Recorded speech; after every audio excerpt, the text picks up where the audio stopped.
welcome back to Editing 24/7. So in this video, I'm going to show you how to add space in between table in Canva. So yeah, without any further ado, let's dive right in. So simply let's go to the table. Let's select a table over here. So let's say you want to create a space between this table, right?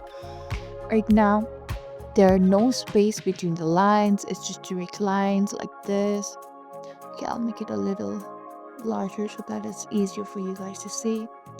So there are no space right now. So you want to create a space between all these tables over here, here.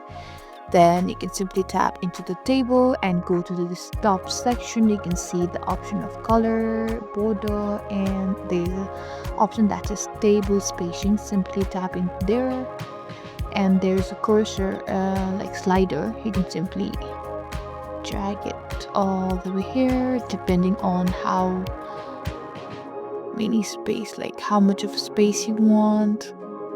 Let's make it 15. So this is how you create a space between tables. I hope this video was helpful.